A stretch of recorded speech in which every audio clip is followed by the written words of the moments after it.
بسم اللہ الرحمن الرحیم. کشمیر ڈیجیٹل کے ساتھ میں ہوں آپ کا میزبان حق نواز مغل. ناظرین، آپریشن بنیان مرصوص جو ہے اس نے آزاد کشمیر، پاکستان اور دنیا بھر میں جہاں کہیں بھی کوئی کلمہ گو بستا ہے یا جہاں کہیں بھی انسان ہے اس پر گہرے نقوش چھوڑے ہیں، گہرے اثرات چھوڑے ہیں. آزاد کشمیر میں لائن آف کنٹرول پر بسنے والے نوجوان جو ہیں وہ آپریشن بنیان مرصوص کو کیسے دیکھتے ہیں؟ ہمارے درمیان آج ایک نوجوان سوشل ایکٹیوسٹ موجود ہیں جو زمانہ طالب علمی میں بھی یوتھ ایکٹیوسٹ رہ چکے ہیں، سیاسی طلبہ تنظیم کی، اسلامی جمعیت طلبہ کی کشمیر پورے کی قیادت کر چکے ہیں، ناظم رہ چکے ہیں اور اس وقت وہ یوتھ ایکٹیوسٹ ہیں. ہماری مراد شیخ عمر نذیر. آئیے آج ان سے بات کرتے ہیں. شیخ صاحب، آپ کو آج کے پوڈ کاسٹ میں خوش آمدید کہتے ہیں. بہت شکریہ جی، تھینک یو کشمیر ڈیجیٹل کا کہ آپ نے اس ٹاپک کو اہم سمجھا اور ہمیں مدعو کیا. شیخ صاحب، یہ بتائیں گے آپ کہ جو آپریشن بنیان مرصوص ہے اس پر بینگ اے ینگسٹر آپ کے کیا تاثرات ہیں؟ دیکھیں جی، ہم نے تو اس سے پہلے آج تک چونکہ ہم 90s کے بعد کے لوگ ہیں تو ہم نے کوئی ایسی پاکستان اور انڈیا کے درمیان کوئی بڑی وار نہیں دیکھی. ہم نے سٹوریز پڑھی، ہم نے کہانیاں سنی کہ پاکستان انڈیا کی جنگ ہوئی اور اس طرح ہوا اور اس طرح ہوا. تو اکثر لوگ ہمیں اس پہ یہ بھی کہتے تھے کہ جی یہ ایسا ہے، فلاں ہے، ایسا نہیں ہوا، یہ کچھ جھوٹ لکھا ہوا ہے، ایسا ہے. لیکن یہ جب ہم نے اپنی آنکھوں سے دیکھا آپریشن بنیان مرصوص میں کہ کیسے پاکستان آرمی نے کم تعداد میں ہونے کے باوجود، کم وسائل کے باوجود اپنے سے 5 گنا بڑے ملک کو نہ صرف شکست دی بلکہ اپنا دفاع بھی بہترین طریقے سے کیا، تو ہمیں لگا کہ آج سے پہلے جتنی بھی کہانیاں ہم نے سنی ہوئی ہیں شاید وہ سچ ہی ہیں. وہ جو ایک لوگ کہتے تھے جی کہ میمز بناتے تھے جی کہ مطالعہ پاکستان کی بات ہے، جی یہ ممکن ہے یہ خبر درست نہ ہو، یہ ایسا نہیں ہو سکتا، وہ ساری کہانیاں آپ کیا کہتے ہیں کہ آج آپ نے اپنی آنکھوں سے دیکھ لیں کہ 65 میں بھی ایسے ہوا ہوگا اور کارگل میں بھی ایسے ہوا ہوگا؟ اور اس جنگ سے پہلے بھی آپ کی بات کو سیکنڈ کرتے ہوئے کہوں گا کہ اس جنگ کا ماحول جب بن رہا تھا تب بھی ایسے بہت سارے لوگ سوشل میڈیا پہ، ڈیجیٹل میڈیا پہ ہم نے ایکٹیو دیکھے جو کہہ رہے تھے یہ وہ ہے، یہ ایسا کبھی نہیں ہوگا، یہ کیا پتہ پلین گیم ہے، یہ چیزیں. تو وہ ہمارے نوجوانوں کو ان کے خیالات کو منتشر کرنے یا ان کی جو یکجانیت ہے اس کو متاثر کرنے کے لیے ایسے عناصر ہمیشہ ایکٹیو رہتے ہیں. تو انہوں نے کوشش کی، لیکن جب یہ سارا مارکا ہو گیا اور مارکے کے بعد وہ لوگ ہمیں نظر نہیں آئے کہیں بھی ڈیجیٹل میڈیا میں، سوشل میڈیا پہ ان کی کوئی پوسٹ کمنٹ ہمیں کبھی کہیں نظر نہیں آیا کہ جو اس طرح کی باتیں کرتے ہوتے. کیا خیال ہے، آپ یوتھ ایکٹیوسٹ بھی ہیں عمر صاحب، کہ کیا وجہ ہے جو ہمارے آزاد کشمیر کی خاص طور پر جو یوتھ ہے آپ کے خیال میں وہ اتنی منتشر الخیال کیوں ہے، اتنی ملٹی اوپینین کیوں ہے؟ دیکھیں، اس میں بہت سارے مسائل ہیں اور یہ ہمارے ملک کے. میں آپ کو مثال دوں، ہمارے آس پاس کے کافی سارے ممالک ہیں، اگر ہم ان کی یوتھ کا موازنہ اپنی یوتھ سے کریں، جیسا کہ اگر ہم پورے گلف کو دیکھ لیں، سارے عرب ممالک ہیں، اگر آپ وہاں کی یوتھ کا تجزیہ کریں، ان سے پوچھیں تو وہ ایک طرح کا سوچتے ہیں، دوسری طرح کا کوئی آپشن ہی نہیں ہے. آپ سعودیہ کی یوتھ کی بات کریں، قطر کی بات کریں، دبئی کی بات کریں، بحرین کی بات کریں اور ادھر ادھر چلے جائیں، ایک سوچ ملے گی، بس ایک ہی طرح کی بات کریں گے. جو ان کا کنگ یا جو ان کا بادشاہ جو بات کرتا ہے وہ اسی کو آگے لے کے چلتے ہیں اور کوئی اس میں آپ بات ہی نہیں کرتے. پھر آپ مصر پہ آ جائیں، مصر میں آپ کو 2 یا 3 طرح کے نوجوان ملیں گے، یعنی یا ایک طرح کی بات سوچیں گے یا دوسرا یا تیسرا چوتھا آپشن وہاں بھی آپ کو نہیں ملے گا. اب اسی طرح آپ ترکی میں چلے جائیں، ترکی میں آپ کو 1 2 3 4 آپشن نہیں ملے گا. مطلب یا تو آپ اردگان کے ساتھ ہیں، یا آپ اس کے علاوہ آپ CHP کے ساتھ ہیں، یا اس کے علاوہ آپ کرد ہیں، یا بس نتھنگ ایلس، اور کچھ نہیں.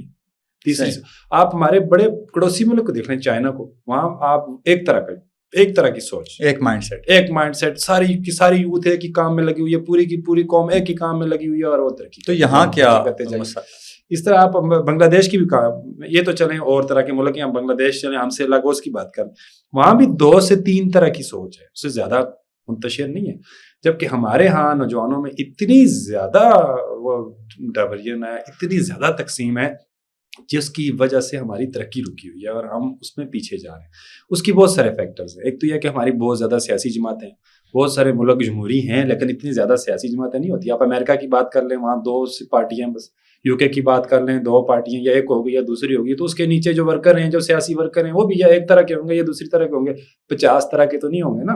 ہمارے ہاں 50 طرح کے تو یوتھ وہ تیار ہو رہی ہے جو کسی نہ کسی سیاسی نظریے سے منسلک ہے. اس کے بعد آپ آ جائیں ہمارے جو ریلیجیس مائنڈ سیٹ ہیں، وہاں پہ بھی بہت زیادہ تقسیم ہے، تقسیم در تقسیم، یہ فلاں سے، یہ فلاں سے، فلاں سے. اور اس میں بھی بہت زیادہ تقسیم ہونے کی وجہ سے نوجوانوں کے خیالات بہت زیادہ منتشر ہیں. پھر آ جائیں ہمارے علاقائی ازم ہے, یہ فلاں جگہ کا, یہ فلاں جگہ کا, یہ فلاں جگہ کا, اس چیز کو بھی ہم نے اتنا زیادہ ابھار دیا ہوا جس کی وجہ سے ہم بہت بڑی تعداد میں تقسیم ہے. پھر برادریوں پہ آ جائیں جی, یہ سارا کام بیسیکلی ہے لیڈرشپ کا.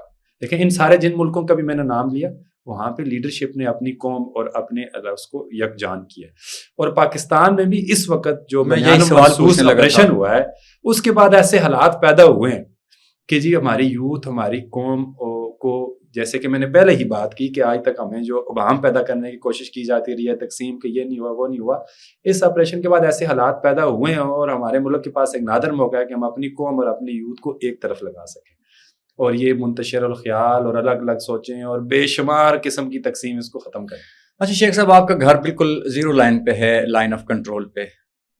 جب یہ آپریشن ہوا اس سے پہلے جب جارحیت جاری تھی انڈیا کی جانب سے, تو کیا جذبات تھے آپ کے اور وہاں کے نوجوانوں کے, وہاں کی عوام کے؟ دیکھیں جی, ہم تو بچپن میں جب ہم اسکول جاتے ہوتے تھے, چھوٹے چھوٹے ہوتے تھے, تب اچانک سے انڈیا کی طرف سے جب فائر ہوتا تھا تو اسکول سے چھٹی ہوتی تھی اور ہم بھاگ کے گھر جاتے تھے. اور ایک دفعہ تو ایسا بھی ہوا کہ ہم بھاگ کے گھر جا رہے تھے, راستے میں ہمارے ہی جو طالب علم ساتھی تھے وہاں پہ ایک موٹر گولا لگا, اس سے وہ شہید بھی ہوئے. وہ آج بھی ان کی وہاں پہ قبر ہے اور اس کو یاد کے طور پہ ہمارے گاؤں میں لوگ مناتے ہیں. تو اس طرح ہماری گروتھ ہو رہی تھی, یعنی ایک بچہ بڑا ہو رہا ہے اور ساتھ ساتھ اس طرح کے سن رہا ہے اور یہ چیزیں ہوتی ہیں, تو وہ اس کو آہستہ آہستہ نارملائز کیا. اور ایک ٹائم ایسا ہے کہ ہم یہ گنتے ہوتے تھے کہ ابھی کون سی جگہ سے فائر ہوا, کتنے فائر ہو گئے. پھر جب کبھی کسی جگہ فائر لگتا تھا وہاں سے جا کے شیل جمع کرتے تھے, یعنی اتنے فیملر ہو گئے تھے. لیکن اب چونکہ ایک عرصے بعد یہ سارا دوبارہ سے سین ہوا, اس کے بیچ میں جو بچے پیدا ہوئے جنہوں نے کبھی ایسی سچویشن نہیں دیکھی اور وہ اب جوان ہوئے ہیں, مطلب 2005 کے بعد کو پیدا ہوئے, تو انہوں نے شاید 2016 میں تھوڑا بہت کچھ دیکھا ہو, 2019 میں, لیکن وہ انہیں اس ہائی انٹینسٹی کا اتنا فائٹ والا معاملہ کبھی دیکھا نہیں. اگرچہ ان کے اعصاب پہ ایک نیگیٹو افیکٹ پڑ سکتا ہے, لیکن جو تھوڑے پہلے کے یوتھ ہیں, نوجوان ہیں, وہ اس کے عادی تھے. اگر ان کو آپ کہیں جی کہ کوئی بہت زیادہ پینک ہوئے ہوں, کوئی بہت زیادہ خوف ہوا ہو یا گھبرا گئے ہوں, ایسا نہیں تھا. چونکہ ہم نے پہلے بھی دیکھا تھا LOC کے اوپر کہ کیسے انڈیا فائر کرتا تھا, انڈیا اس طرح کی جارحیت کرتا تھا, پاکستان آرمی اس کو نہ صرف خاموش کراتی تھی اور کئی دفعہ ان کی پوسٹیں تباہ کی, کئی دفعہ ان کی گنیں تباہ کی. تو یہ ہم سنتے بھی تھے, ہم دیکھتے بھی رہتے تھے. تو اس حوالے سے تو پینک نہیں تھی وہاں. لیکن بہرحال اس کے بعد جو اب کی یوتھ ہے, جو نئے بچے ہیں, ان کے اوپر یہ ایک نئی چیز تھی. تو کئی جو گاؤں جہاں پہ جیسے شاہکوٹ کا گاؤں ہے, وہاں پہ انڈیا نے بہت زیادہ جارحیت کی, وہاں شہادتیں بھی ہوئی, وہاں سے لوگوں نے پورا گاؤں خالی کیا. اور انڈیا بار بار کہتا ہے جی کہ ہم نے جو ہے نا ہم نے پبلک کو اٹیک نہیں کیا, ہم نے فوجی تنصیبات کو کیا. تو بھائی انڈیا تم بتاؤ نا کہ کہاں پہ فوجی تنصیبات ہیں وہاں پہ؟ یہ جدھر تم نے فائر کیے ہیں ان میں سب دہشت گرد ہیں, ہاں ان میں عام لوگ مر گئے. ان میں سے کون سی جگہ ہے کہاں فوجی ہے؟ کوئی ایک فوجی کوئی زخمی بھی ہوا ہے کیا؟ ان جگہوں پہ تم نے سیدھا عام لوگوں کو ٹارگٹ کیا, تم نے عام سول آبادی کو ہی ٹارگٹ کیا اور انہیں کو نشانہ بنایا اور وہ متاثر ہوئے. یہ بہت بڑا بلنڈر ہے جو انڈیا بولتا رہا. اور یہ ہم سب جانتے بھی ہیں کہ جو گودی میڈیا جو اتنا بڑا پروپیگنڈا کرتا تھا, وہ اتنے بڑے بڑے بلنڈر انہوں نے جھوٹ بولے ہیں کہ اس جنگ کے دوران پاکستان کی یوتھ نے بھی, خاص کر ہم سب نوجوان اس میں شامل ہیں, کہ ہم نے پوری طریقے سے تحقیقات سے, انٹرنیشنل میڈیا کے سورس سے, ہم وہ لنکس اور کمنٹس اور اسکرین شاٹ انڈین میڈیا کے ان کے پیجز میں ہم جگہ جگہ اپلوڈ کرتے ہیں کہ تم جھوٹ بول رہے ہو, اصل میں سچ یہ ہے. اور اس کو ہم نے پورا کاؤنٹر بھی کیا. اور یہ بھی پاکستان کی یوتھ کی ایک بڑی کامیابی ہے کہ یہ اس طرح کے مختلف سوچوں میں جب آپ کو ڈیوائیڈ کیا جا رہا ہو, جب آپ کو اپنے ملک کی آرمی کی, اپنے ملک کے اداروں کے خلاف کرنے کی کوشش کی جا رہی ہو, ایسے ہی موقع پہ نوجوانوں کی ایک بڑی تعداد اٹھے اور انڈیا کے اس جیلی پروپیگنڈے کو کاؤنٹر بھی کرے. یہ ایک بہت خوبصورت بات تھی. تو LOC کے جو لوگ ہیں اس وقت, ان کا مورال کیا ہے؟ مطلب سیز فائر ابھی چل تو رہا ہے, لیکن کیا کہتے ہیں وہاں کے لوگ؟ آپ ابھی مائک لے کے اگر LOC پہ چلے جائیں نا, وہ آپ کسی سے پوچھیں گے آپ کیا چاہتے ہیں, ہر بندہ یہ چاہے گا جی کہ یہ انڈیا کی پوسٹیں یہاں نہیں ہونی چاہیے, ان کو مار کے یہاں سے بھگاؤ. یعنی لوگوں کا جذبہ یہ ہے کہ وہ یہ چاہتے ہیں کہ ان کو مار کے یہاں سے بھگاؤ. یعنی یہ جذبہ کسی بھی ملک کی آرمی کے لیے ایک اسٹرانگ طاقت ہے کہ اس کی عوام کیا چاہتی ہے, جو اس کی آرمی چاہتی ہے. ہماری آرمی بھی ہمیشہ یہی چاہے گی کہ ہم نہ صرف کشمیر آزاد کرائیں, باقی یہ جو ہمارے ادھر آ کے سروں پہ بیٹھ کے بار بار ہماری آبادی کو متاثر کرتے ہیں, ان کو نہ صرف یہاں سے بھگائیں بلکہ اپنی عوام کو سیو کریں. عوام بھی یہی چاہتی ہے. میکسیمم آپ LOC کی جس بندے سے بھی جا کے بات کریں گے وہ ہمیشہ یہی کہے گا جی کہ یہ یہ ادھر ان کو ادھر سے بھگائیں. تو جو ایل او سی کے لوگ ہیں وہ نارملی انہوں نے کوئی اپنے بینکرز بنائے, کوئی مورچے بنائے یا کچھ ایسا انہوں نے اپنی حفاظتی اقدامات کیے, یا گورنمنٹ کی جانب سے کچھ ایسا ہوا؟